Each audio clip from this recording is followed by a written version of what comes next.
دیکھو کوئی بھی انسان ہو کیسا بھی ہو تو ہر وقت اس کا دل و دماغ میں کچھ نہ کچھ سوچ ہوتی ہے. کوئی لمحہ انسان کا کم از کم بیداری کا کوئی لمحہ سوچ سے خالی نہیں ہوتا. کوئی نہ کوئی سوچ آ رہی ہے اس کے دل میں. عام طور سے وہ سوچ بالکل ایسی فضول باتوں کی ہوتی ہے. کوئی اگر ہوتی ہے تو جو مسائل درپیش ہیں ان کو سوچتا رہتا ہے آدمی.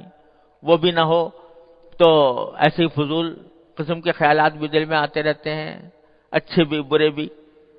کوئی انسان سوچ سے خالی نہیں اور اس کا کوئی لمحہ سوچ سے خالی نہیں. اس سوچ کو رخ موڑ دو اللہ تبارک و تعالیٰ کی طرف، اللہ تبارک و تعالیٰ کی طرف، اللہ تعالیٰ کے ذکر کی طرف، اللہ تعالیٰ کے نعمتوں کی طرف، اللہ تعالیٰ کے شکر کی طرف، اللہ تعالیٰ سے دعائیں مانگنے کی طرف، اللہ تبارک و تعالیٰ کے سامنے اپنی حاجتیں پیش کرنے کی طرف. سوچ کا رخ اس طرف موڑ دو، اور جو موڑو گے تو یہ رفتہ رفتہ کر کے وہ جو سوچیں ہیں ادھر ادھر کی وہ مزمحل ہو جائیں گی اور اللہ جل جلالہ کی سوچ انشاءاللہ غالب آ جائے گی. خود حضور اقدس سرور دو عالم صلی اللہ علیہ وسلم نے یہ دعا فرمائی ہے، مسنون ادعیہ میں سے ہے اور بہت کثرت سے مانگنی چاہیے ہم لوگوں کو. فرمایا کہ اللہم اجعل وساوس قلبی خشیتک و ذکرک، اللہم اجعل وساوس قلبی خشیتک و ذکرک واجعل ہمتی ہوایا و ہوایا فیما تحب و ترضی.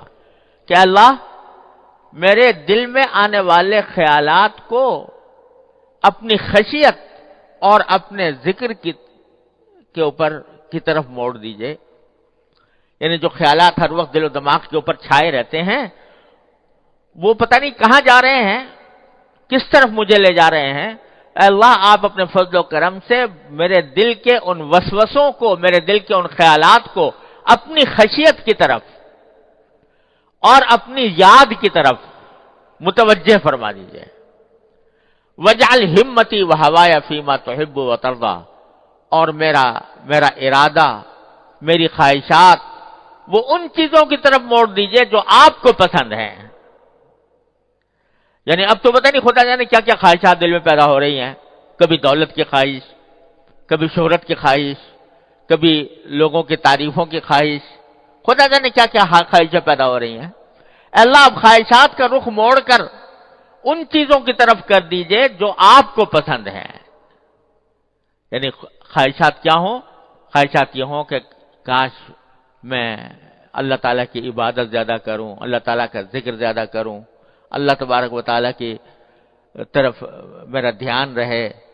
خواہشات یہ ہوں کہ جب میں اللہ تعالیٰ کے سامنے حاضر ہوں تو اللہ تبارک و تعالیٰ مجھے جنت عطا فرمائیں، اپنے رضا کامل عطا فرمائیں، جنت کی نعمتیں عطا فرمائیں. اب ذرا ہم سب اپنے گریبان میں منہ ڈال کے دیکھیں کہ جو لاکھوں خیالات صبح سے شام تک ہمارے دل پر رہتے ہیں تو کتنی مرتبہ یہ خیال آتا ہے کہ جنت کیسی ہوگی، اور جنت میں اگر اللہ تعالیٰ نے اپنے رضا کامل کے ساتھ داخل فرما دیا تو کیا نعمتیں میسر ہوں گی. اس کا خیال آتا ہے.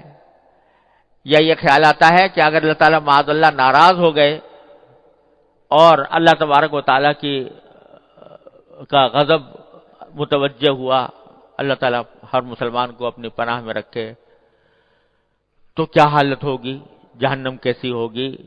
قرآن شریف بھرا ہوا ہے اس جہنم کی تکلیفوں کا ذکر کرنے میں بھرا ہوا ہے. جگہ جگہ قرآن کریم نے اس کا ذکر فرمایا ہے، جنت کی نعمتوں کا جگہ جگہ ذکر فرمایا ہے. کتنی مرتبہ خیال آتا ہے ان جنت کی نعمتوں کا، کتنی مرتبہ خیال آتا ہے دوزخ کی تکلیفوں کا، دوزخ کے عذاب کا. کتنی مرتبہ خیال آتا ہے کہ مرنے کے بعد میرے ساتھ کیا ہونے والا ہے. کتنی مرتبہ خیال آتا ہے کہ مرنے کے بعد جب میں قبر میں جاؤں گا تو فرشتے آئیں گے، ان کا جواب سوال ہوگا تو کس طرح جواب دوں گا. کتنی مرتبہ خیال آتا ہے کہ جب آخرت میں اٹھایا جائے گا تو میدان حشر کے اندر کیا عالم ہوگا. کتنی مرتبہ خیال آتا ہے کہ پل صراط سے گزریں گے تو کس طرح گزریں گے. یہ سارے خیالات جو حقیقت ہیں، واقعہ ہیں، کوئی ایسی قصہ کہانی نہیں ہے، کوئی افسانہ نہیں ہے، حقیقت ہے، پیش آنے والے ہیں. ان کا تو خیال آتا نہیں. اور خیالات بھرے ہوئے ہیں، دنیا جہان کے خیالات بھرے ہوئے ہیں. کبھی پیسے کے خیالات، کبھی راحت کے خیالات، کبھی لذت کے خیالات، کبھی ہوس کے خیالات، ان سے دل بھرا ہوا ہے، اور اللہ جل جلالہ کی طرف، اللہ تعالیٰ کے نعمتوں کی طرف، اس کے شکر کی طرف، اس سے دعائیں مانگنے کی طرف، اس کے عذاب اور ثواب کی طرف دھیان نہیں جاتا۔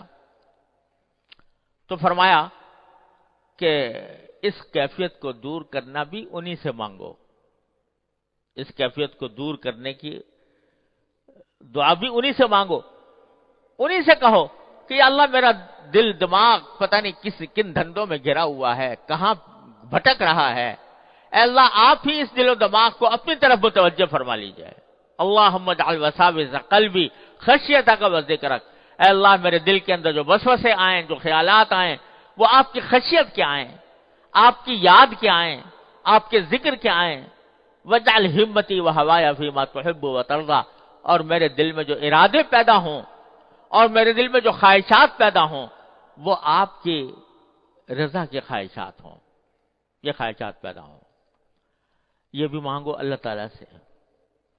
اور اللہ تبارک و تعالیٰ کا نے فرمایا ہے کہ اللہ یجتبی الیہ من یشاء ویہدی الیہ من ینیب، اللہ تعالیٰ اپنی طرف کھینچ لیتا ہے جس کو چاہتا ہے، اور اپنی ہدایت دیتا ہے اس کو جو اس کی طرف رجوع کرتا ہے، جو اس کی طرف رجوع کرتا ہے، یعنی ہر معاملے میں اسی سے مانگتا ہے، ہر معاملے میں اسی سے رجوع کرتا ہے، تو اس کو اللہ تعالیٰ ہاتھ پکڑ کے اپنی طرف لے آتے ہیں۔ یہدی الیہ من ینیب۔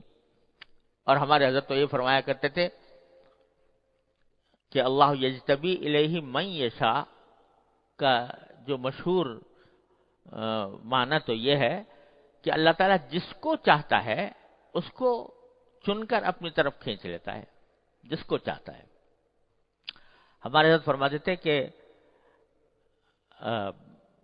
یشا کی ضمیر فاعل کو اگر من کی طرف راجع کیا جائے تو اس کے معنی یہ بھی ہو سکتے ہیں کہ جو چاہے کہ مجھے کھینچ لیا جائے،